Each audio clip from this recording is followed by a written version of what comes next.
Alright दोस्तों, सो जब से कन्नड़ा फिल्म इंडस्ट्री से कब्जा इस फिल्म का मोशन पोस्टर आया था और टीजर आया था, तब से सभी लोग कहीं ना कहीं पे केजीएफ के साथ इसको कंपेयर करना शुरू कर दिया था। पर उसके साथ साथ लोग और ज्यादा एक्साइटेड भी इसलिए थे क्योंकि पोस्टर पे शिव राजकुमार और किच्चा सुदीप और उपेंद्र ऐसे तीन बहुत ही बड़े साउथ इंडियन फिल्म स्टार्स के फोटोज हम लोग देख पा रहे थे। और उसकी वजह से कहीं ना कहीं पे लग रहा था कि एक बहुत ही मल्टी स्टारर, बहुत ही बिग बजट, क्योंकि 120 करोड़ तक का बजट वाली फिल्म साबित होने वाली थी और इसीलिए कहीं ना कहीं पे बहुत ज्यादा एक्सपेक्टेशंस भी थे। पर आज जब मैं इस एक्सपेक्टेशंस के साथ थिएटर में गई और ये मैंने फिल्म देखी, तो literally I am telling you guys, please please please अपने आप पैसे बचा सकते हैं, क्योंकि इस पूरी फिल्म में शिव राजकुमार और किच्चा सुदीप मात्र अपना रोल बहुत ही शॉर्ट टाइम पीरियड के लिए प्ले करते हुए नजर आएंगे, क्योंकि लिटरली कैमियो ही दिया गया है उनको। एक और चीज हो सकती है इसमें, एक मेरा अंदाजा मैं बता सकती हूँ कि क्योंकि ये इसका सिर्फ पार्ट 1 है, पार्ट 2 भी आने वाला है, तो मे भी हो सकता है कि पार्ट 2 के लिए बहुत कुछ उन्होंने बचा के रखा होगा, तो शायद इसीलिए बहुत ही शॉर्ट रोल उनको इस वाले पार्ट में दिया गया।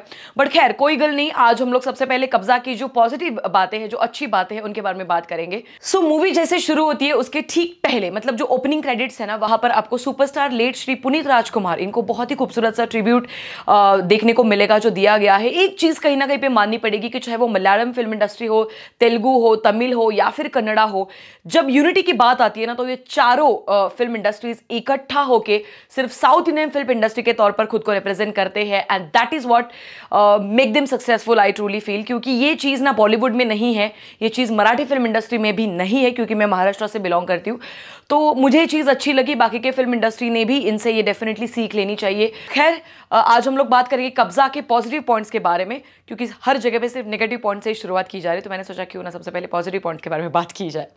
सबसे पहली चीज उपेंद्र। अब ऑनेस्टली गाइज, मैंने उपेंद्र जी की पहली कोई भी फिल्म नहीं देखी थी। This was my very first time to watch him on very big screen, but I truly feel कि पहले हाफ में उनको एज अ मेन लीड के तौर पर एक्सेप्ट करना मेरे लिए थोड़ा मुश्किल गया। पर जैसे ही सेकेंड हाफ हुआ और जो उन्होंने छक्के चौके लगाए हैं एक्टिंग में, मुझे लगता है कि इस पूरी फिल्म को बिखरते बिखरते अगर किसी ने बचाया है तो वो सिर्फ और सिर्फ उपेंद्र जी है। क्योंकि सेकेंड हाफ में जिस तरीके से उन्होंने अपना रोल निभाया है, जिस तरीके से उन्होंने वो एक गैंगस्टर की भूमिका प्ले की है ना, I think that was commendable. बात करते हैं अगले प्लस पॉइंट के बारे में। श्रेया सारन इसमें है उनकी अपोजिट। हालांकि पूरे फिल्म में उनकी जो लव स्टोरी है, उनका जो लव एंगल है, वो कहीं पर भी आपको महसूस नहीं होता। पर हाँ, श्रेया सारन जो है, शुरुआत में जो पहला गाना है, जो काफ़ी खूबसूरत गाना है, उस गाने में वो बहुत ही खूबसूरत लगी है, और वो गाना कहीं ना कहीं पे हम शायद वापस एक बार ज़रूर सुनेंगे। काफ़ी मनमोहक लगा वो गाना मुझे, इसलिए वो एक चीज़ मुझे बहुत ज़्यादा पसंद आई। तो अब क्योंकि मैंने अच्छी बातों के बारे में ऑलरेडी बता दिया है, लिस्ट यहीं पर अनफॉर्चुनेटली खत्म हो जाती है। अब काफ़ी लंबी चौड़ी लिस्ट है जो इस फिल्म के नेगेटिव पॉइंट्स के बारे में है। सबसे पहला नेगेटिव पॉइंट कि काफ़ी सारी चीज़ें केजीएफ से सिमिलर है, और क्योंकि आर चंद्रू जो है, इनके डायरेक्टर जो है कब्जा के, उन्होंने पहले ही कहा था कि मैं केजीएफ से काफ़ी ज़्यादा प्रभावित हूँ और काफ़ी ज़्यादा इंस्पायर्ड हूँ, पर ये उनकी इंस्पिरेशन काफ़ी हद तक हमें बर्दाश्त करनी पड़ी इस 2 घंटे 16 मिनट की फिल्म में। हालांकि ये सिर्फ 2 घंटे 16 मिनट की फिल्म है, पर जब आप इस फिल्म को देखोगे आपको लिटरली लगेगा कि आप कोई 4 घंटे की फिल्म देख रहे हैं, क्योंकि स्क्रीन प्ले इतना बुरी तरीके से लिखा गया है, इतना लूज है, इतना बिखरा बिखरा है कि बहुत सारे टुकड़ों टुकड़ों में वो बटा हुआ रहता है। बाद में जो डायरेक्टर है वो उसको समेटना ही भूल जाता है, क्योंकि बहुत सारे मुझे लगता है कि हर 5 मिनट के बाद एक कैरेक्टर इंट्रोड्यूस होता जा रहा है, पर वो कौन है, कहाँ से आ रहा है, क्यों आ रहा है, ये सारे क्वेश्चंस वैसे के वैसे रह जाते हैं, और हम सभी लोग इन्हीं उलझनों में फिल्म को आगे बर्दाश्त करते निकलते जाते हैं। अगले नेगेटिव पॉइंट के बारे में अगर हम बात करें तो इसका है music, background music. Trust me, KGF की जान थी बैकग्राउंड म्यूजिक, क्योंकि रॉकी भाई ये जो गाना है लिटरली आज भी हमारे कानों में गूंजता है। क्योंकि मैं बार बार अब केजीएफ के साथ कंपैरिजन करने ही वाली हूँ, क्योंकि ये फिल्म वैसे ही इंस्पायर्ड लगती है। तो लिटरली इसका जो टाइटल ट्रैक है कब्जा का, वो भी बहुत ही सिमिलर लगता है सलाम रॉकी भाई इस गाने के साथ। उसी के साथ साथ जो जिस प्रकार से कोरियोग्राफी है, जिस प्रकार से बैकग्राउंड म्यूजिक दिखाने की कोशिश करी गई है, वो बहुत ही बुरी है।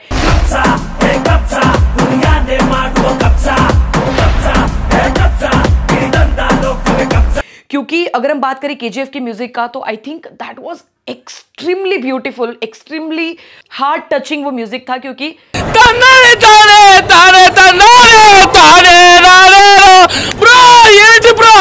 म्यूजिक की जो जो जान है एक माँ के साथ अपने बच्चे का जो कनेक्शन है वो इस म्यूजिक से हम सभी लोगों ने सीखा। कहीं ना कहीं पे ये म्यूजिक आज भी जब भी कान पे बजता है तो हमें हमारी माँ की याद जरूर आती है।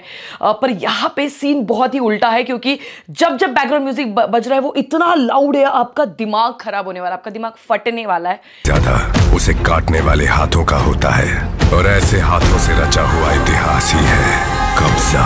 और वो इतना लाउड है, इतना लाउड है, इतना लाउड है कि आपको डायलॉग्स ही सुनाई नहीं दे रहे हैं।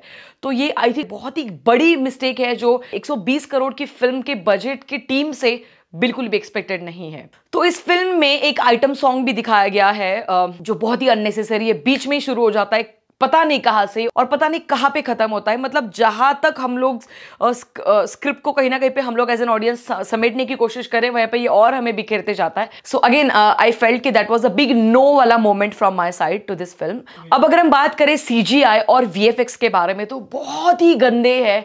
मतलब जब जब एक जेल का सीन दिखाया गया है, जब जब एक पैलेस का सीन दिखाया गया है और सबसे जो आखिरी क्लाइमैक्स है, लिटरली हमें पता चल रहा है कि जितनी भी सेना है उसको रिप्लिकेट करके दिखाया गया है। लिटरली गाइस 120 करोड़ का बजट का फिल्म अगर आप बना रहे हो तो ये वाली मिस्टेक्स, मतलब ये पुराने जमाने में होती थी पर आज के जमाने में भी हो रही है। आई थिंक कहीं ना कहीं पे ये बिल्कुल भी एक्सेप्टेबल नहीं है। डायलॉग्स के बारे में अगर हम बात करें तो यहाँ पर जो डायलॉग्स है लिटरली इतने क्रिंज है कि जब हमारे मेन लीड उपेंद्र जी कोई डायलॉग बोल रहे तो लिटरली वो बहुत ही इमोशनल डायलॉग बोलने की कोशिश करे पर वहाँ पे हमें हंसी आती है। ट्रस्ट मी, मेरे साथ बहुत सारी ऑडियंस मेंबर्स जो थे वो हंस रहे थे। एंड कहीं ना कहीं पे ये क्रिंज डायलॉग्स का नतीजा है कि आप आपके लीड एक्टर के साथ इमोशनली कनेक्ट नहीं हो पाते। अगर हम बात करें विलन के बारे में तो इस फिल्म में लिटरली अगेन वही KGF का जैसे गैंग्स थे बहुत सारे और एक एक करके गैंग आती जाती है, इंट्रोड्यूस होती जाती है, उनको मारते जो उपेंद्र जी है हमारे वो आगे बढ़ते जाते हैं और वो कैसे गैंगस्टर बनते हैं। वापस एक गरीब घर का लड़का जो अपनी माँ का बहुत ही प्यारा दुलारा होता है और फिर बाद में जाके वो कैसे बुरा बनता है और फिर क्यों उसने हथियार उठाए हुए होते हैं। ये सारी चीज़ें literally guys I truly feel कि बहुत ही बुरा अटेम्प्ट है KGF को कॉपी करने का। एंड मुझे बहुत बुरा लग रहा है उपेंद्र, किच्चा सुदीप और शिव राजकुमार इन एक्टर्स के लिए, क्योंकि आई ट्रूली फील कि उनकी फैन फॉलोइंग काफ़ी ज़्यादा है और वो काफ़ी बेहतरीन एक्टर्स हैं। पर अगेन गलत स्क्रिप्ट और कहीं ना कहीं पे एडिटर का जो आलस है वो कहीं ना कहीं पे हमें यहाँ पर दिख रहा है। क्योंकि मैं अगेन एडिटर के बारे में बात कर ही रही हूँ तो let me tell you, KGF का एक स्टाइल था जहाँ पर हर 2 सेकंड्स के बाद स्क्रीन ब्लैकआउट होती जाती है और फिर कहानी जो है वो आगे बढ़ती है। सेम वहाँ से वैसे की वैसे उठाया गया है ये वाला स्टाइल और यहाँ पर आपको दिखाई देगा। पर ट्रस्ट मी, जब जब ये लिटरली आपको एक ब्लैकआउट करने वाला चीज आपके सामने हो रही है ना, आप बहुत ज्यादा इरिटेट हो जाओगी, क्योंकि ब्लैकआउट जब जब हो रहा है तो बहुत ही डिस्कनेक्ट हो रहा है, पीछे क्या हो रहा है, आगे क्या होने वाला है, ये सारी चीजों के साथ आप बिल्कुल कनेक्ट नहीं करते हो। और ये जो एडिटिंग का स्टाइल है लिटरली हर 10-15 मिनट के बाद आपको दिखाई देगा। तो ये कहीं ना कहीं पे बहुत ही इरिटेटिंग लगा मुझे, जो बिल्कुल पसंद नहीं आया। तो जिस चीज़ का मुझे डर था वही यहाँ पर हुआ कि क्योंकि ट्रेलर से ही बहुत सारा पता चल रहा था कि KGF का कहीं ना कहीं पे रेप्लिका होने वाला है यहाँ पर। तो ये बहुत ही बुरा अटेम्प्ट था KGF की तरह बनने का। मुझे लगता है कि अगर इंडिविजुअली डायरेक्टर और एडिटर ने अपना खुद का दिमाग लगाकर अगर कुछ और बनाने की कोशिश की होती तो शायद ये फिल्म बहुत ही हिट बनती, फुल होती। बट कोई गल नहीं, गलतियाँ होती है और I'd like to give 1 star out of 5 to this film. मैं नहीं चाहूँगी कि आप अपने पैसे बर्बाद कीजिए। अगर आप चाहे तो आप इस फिल्म को OTT पर आने तक का इंतजार कर सकते हैं और वहाँ पर आप डेफिनेटली इस फिल्म का मजा ले सकते हैं। बाय द वे, ये वीडियो आपको कैसा लगा, किसी की भावनाओं को ठेस लगी हो तो मैं माफ़ी चाहती हूँ। बट आई थिंक मेरा काम है कि मुझे ऑनेस्टी के साथ हर फिल्म का रिव्यू देना है, तो that's what I am doing I guess. अगले वीडियो में मिलते हैं। Till then peace out.